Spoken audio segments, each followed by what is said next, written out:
Muy buenas tardes, el día de hoy venimos a hablarles sobre las tetraciclinas. Las tetraciclinas son un grupo de antibióticos que se desarrollaron a finales de la década de 1940. El primer antibiótico de este grupo, la clortetraciclina, fue descubierto en 1948 por el científico Benjamin Duggar en la Universidad de Missouri Columbia. Este descubrimiento se basó en la investigación de microorganismos del género Streptomonas, específicamente Streptomonas auriflorum. Las tetraciclinas se caracterizan por su amplio espectro de actividad antimicrobiana, lo que significa que son efectivas contra una variedad de bacterias, las cuales desde su descubrimiento se han desarrollado tanto versiones naturales como sintéticas de estos antibióticos. Existen tres clases de tetraciclinas naturales: la oxitetraciclina, la clortetraciclina y la dimetilclortetraciclina.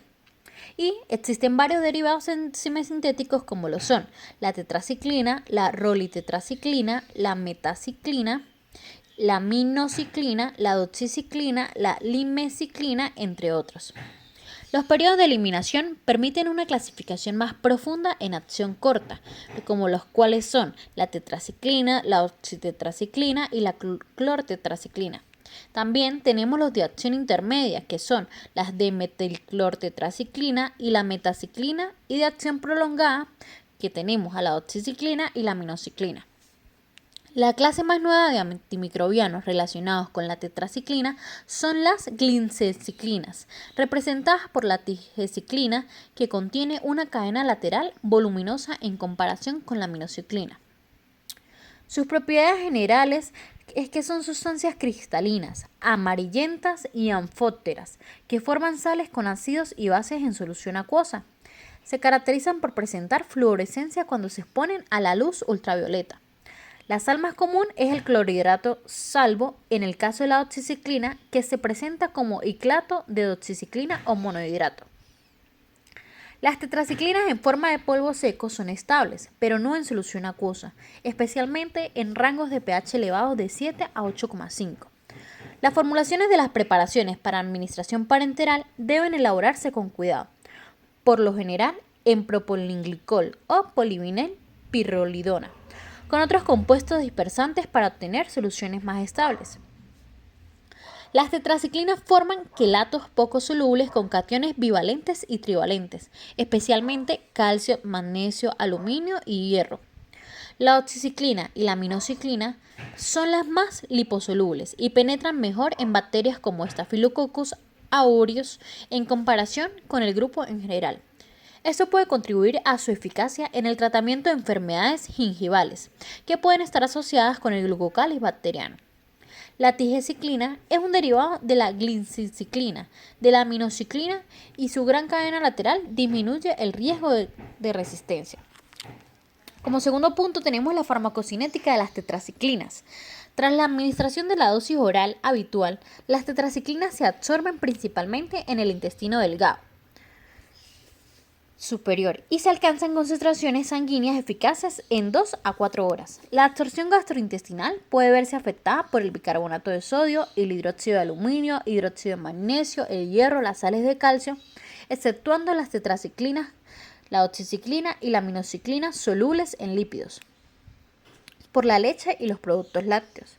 La biodisponibilidad oral, sin embargo, puede verse o puede variar notablemente entre los fármacos y las especies, siendo la clortetraciclina la menor y la doxiciclina la más biodisponible oralmente. Se estima que la doxiciclina tiene poca biodisponibilidad oral en caballos, al 2,7%, aunque la disponibilidad es mejor en potros. Por otra parte, la biodisponibilidad oral de la minociclina es mejor en caballos adultos, al 23%. Las tetraciclinas no deben administrarse en concentraciones terapéuticas a los rumiantes, ya que se absorben mal y pueden reducir sustancialmente la actividad de la flora ruminal. Se pueden administrar por vía intramuscular e intravenosa, soluciones de tetraciclina especialmente tamponadas. Puede retrasarse la absorción de la oxitetraciclina desde los lugares de inyección intramuscular mediante la manipulación química, especialmente por la elección del portador y por un contenido elevado de magnesio, lo que hace que su efecto sea prolongado. Las tetraciclinas también pueden absorberse desde el útero y la ubre, aunque las concentraciones plasmáticas alcanzadas son muy bajas. La distribución de las tetraciclinas. Estas se distribuyen de una manera rápida y extensamente en el organismo, especialmente tras su administración parenteral. Penetran en todos los tejidos y fluidos corporales. Se encuentran en concentraciones elevadas en los riñones, hígado, bilis, pulmones, vaso y huesos. Se detectan concentraciones menores en los líquidos seroso, sinovial, acítico, prostático y humor vítreo. Las tetraciclinas más liposolubles, que son la doxiciclina y la aminociclina, penetran fácilmente en los tejidos y a través de la barrera hematoencefálica. Se logran concentraciones hasta del 30% de las plasmáticas. La doxiciclina es la más ampliamente distribuida. Debido a su tendencia a quelar iones de calcio, a excepción de la doxiciclina, estos antibióticos se depositan irreversiblemente en los huesos, dentina y esmalte dental que todavía no han salido en los animales jóvenes, o incluso en el feto si se produce paso trasplacentario. El fármaco que se une de esta forma es farmacológicamente inactivo. Las tetraciclinas se unen en proporciones variables a las proteínas plasmáticas. La biotransformación de las tetraciclinas. En la mayoría de los animales domésticos, la biotransformación de las tetraciclinas parece ser limitada y se suele excretar un tercio de la dosis administrada sin transformar. La rolitetraciclina se metaboliza a tetraciclina. La oxiciclina y la aminociclina pueden sufrir un mayor grado de biotransformación que otras tetraciclinas, hasta el 40% de la dosis administrada. Excreción de las tetraciclinas. Estas se excretan a través de los riñones, por filtración glomerular y en el tracto gastrointestinal por eliminación biliar y directamente. En general, se recupera en orina entre el 50 y el 80% de la dosis administrada, aunque en la eliminación renal pueden influir varios factores. Entre ellos se encuentran la edad, la vía de administración, el pH de la orina, la tasa de filtración glomerular, la enfermedad renal y la tetraciclina específica utilizada. La eliminación biliar es significativa, por lo general del 10 al 20%, incluso tras la administración parenteral. La oxiciclina parece eliminarse por las heces predominantes a través de las células intestinales, en lugar de la bilis. Solo el 16% de una dosis de oxiciclina administrada se elimina inalterada en la orina. Una porción de la oxiciclina también se excreta por la vía renal en forma activa en algunas especies. La bilis parece ser la mayor ruta de excreción para la aminociclina. Las tetraciclinas también se eliminan por leche, se alcanzan concentraciones máximas a las 6 horas de la administración parenteral y se detectan pequeñas cantidades hasta 48 horas después. Las concentraciones en leche suelen alcanzar un 50 a un 60% de la concentración plasmática y suelen ser mayores si existe mastitis. Las tetraciclinas también se excretan por la vía de la saliva y las lágrimas. Farmacodinámica. Las tetraciclinas son antibióticos bacteriostáticos, es decir, que es un tipo de agente antimicrobiano que va a inhibir el crecimiento y la reproducción de las bacterias, pero que no las va a matar directamente.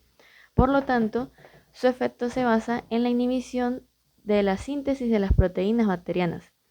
Este mecanismo de acción entonces se va a basar en su capacidad para unirse de una forma reversible a la subunidad 30S del ribosoma bacteriano, impidiendo así la incorporación del ARN de transferencia o ARNT al sitio A del complejo ribosomal.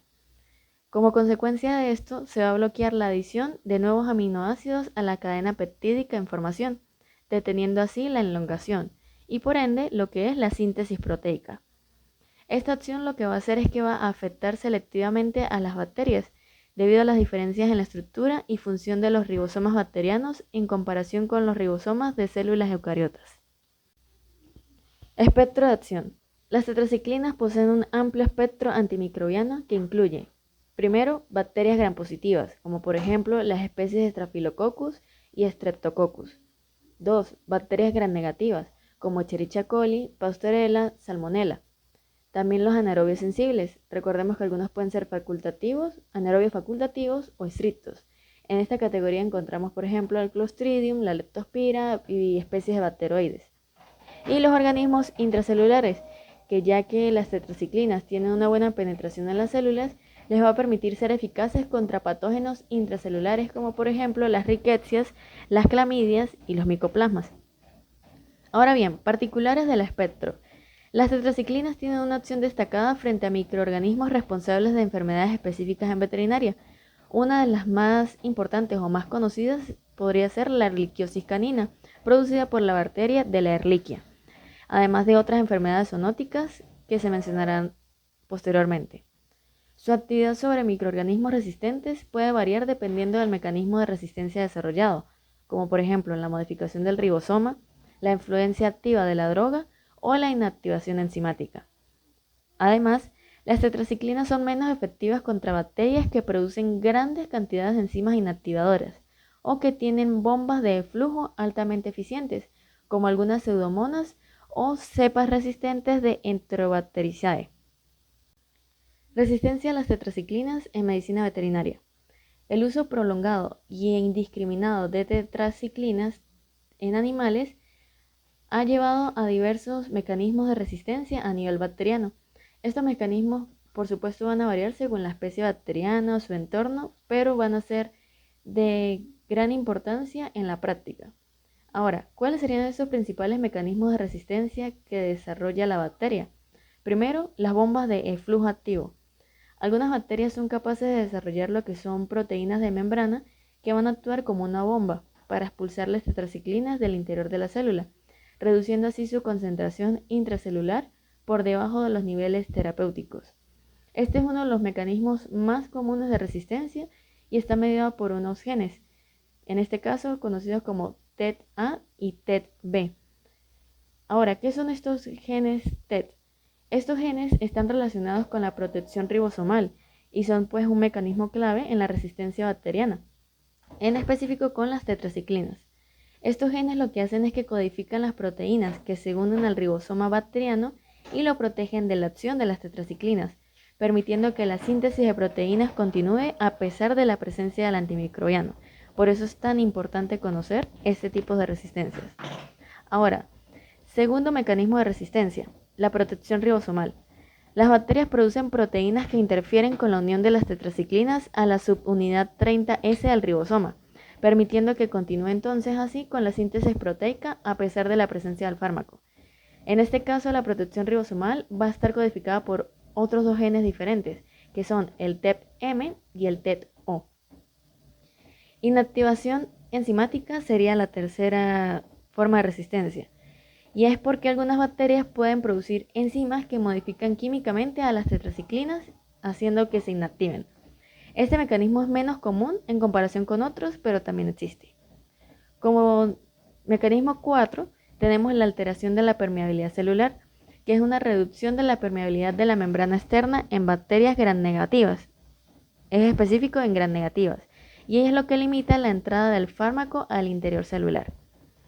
Y como quinto tenemos plásmidos y transposones, que son que los genes de resistencia a las tetraciclinas suelen estar ubicados en elementos genéticos móviles como plásmidos, transposones y elementos integrativos conjugativos. Esto va a facilitar la transferencia horizontal de resistencia entre diferentes especies bacterianas, incluso pues en espacios como granjas o clínicas veterinarias. ¿Qué factores favorecen a esta resistencia de estos fármacos? Primero, el uso profiláctico y terapéutico en animales de producción, a menudo en dosis subterapéuticas, como promotores de crecimiento, especialmente en países donde pues se aplica esta práctica. Como segundo, tenemos la falta de regulación adecuada y control en la prescripción de antimicrobianos. También la persistencia de residuos de tetraciclinas en el medio ambiente, como en aguas residuales y estiércol, promueve a que las bacterias se vuelvan resistentes. Estas implicaciones o estos factores van a tener implicaciones clínicas, porque van a limitar la eficacia de estos fármacos contra infecciones bacterianas comunes y puede resultar en fallos terapéuticos. Indicaciones terapéuticas de las tetraciclinas. En animales de producción, por ejemplo en el ganado bovino, se puede utilizar para tratar lo que son enfermedades respiratorias bovinas causadas por Pasteurella. También en leptospirosis, en casos de brotes, como un tratamiento complementario o profiláctico. También se utiliza para tratar anaplasmosis bovina, hipodermatitis infecciosa o conocida también como cabarro. Ahora, por otra parte, para el ganado ovino y caprino es utilizado para tratar lo que es la fiebre Q y el eczema contagioso.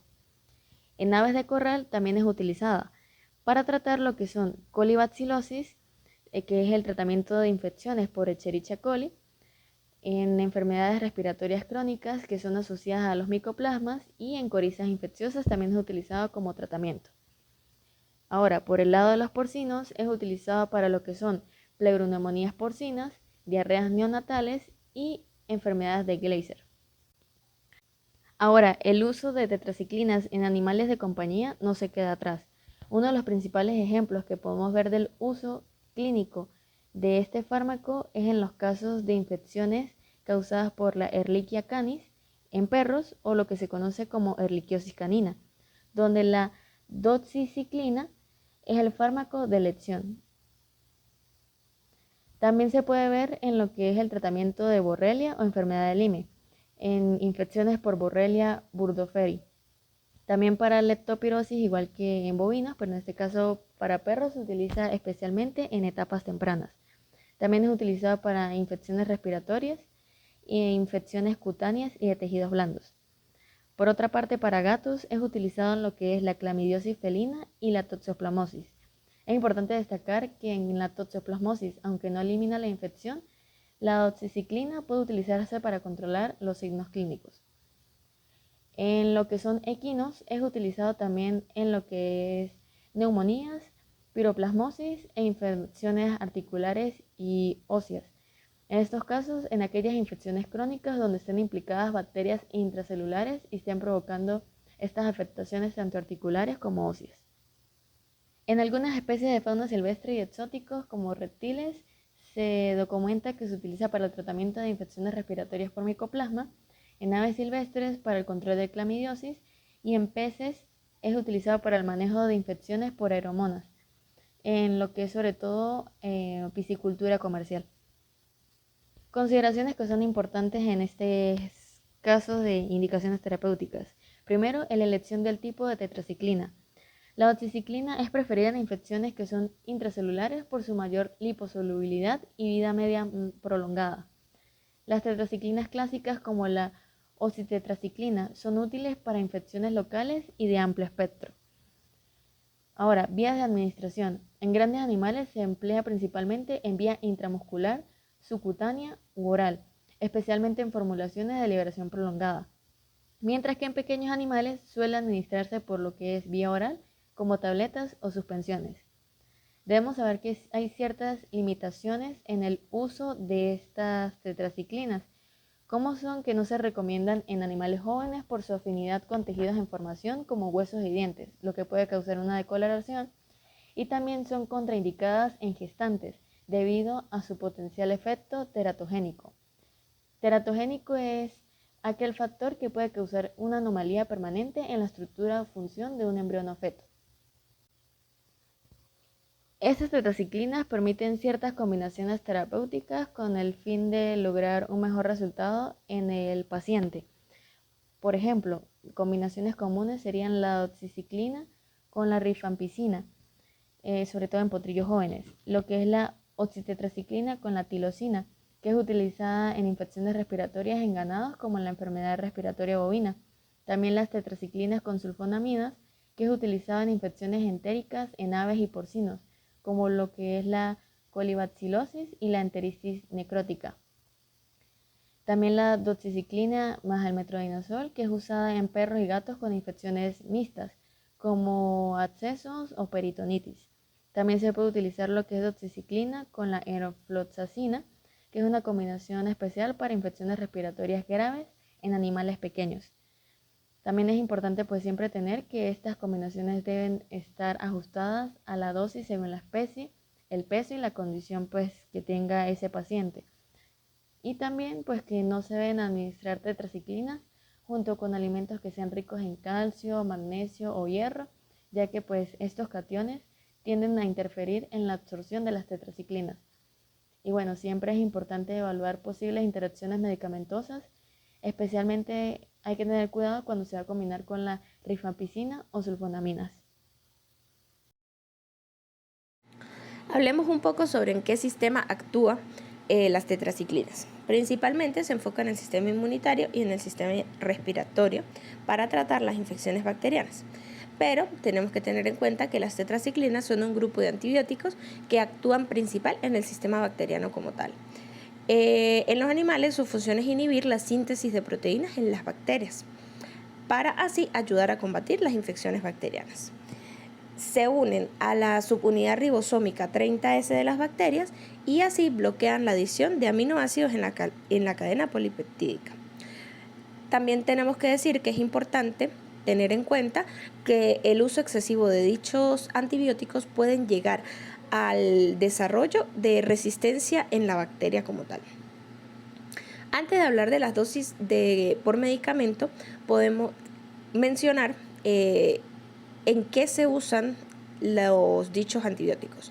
Tenemos que la oxitetraciclina la usamos en infecciones bacterianas, por ejemplo, las infecciones respiratorias y gastrointestinales, y también en grandes animales se puede usar para infecciones de piel, también en mastitis y control de algunas otras enfermedades infecciosas. Tenemos la doxiciclina, que es utilizada comúnmente en perros y gatos para tratar infecciones respiratorias y también para enfermedades transmitidas por la garrapata, como lo vendría siendo la Ehrlichia, entre otras. También se puede utilizar en infecciones urinarias y en infecciones de piel.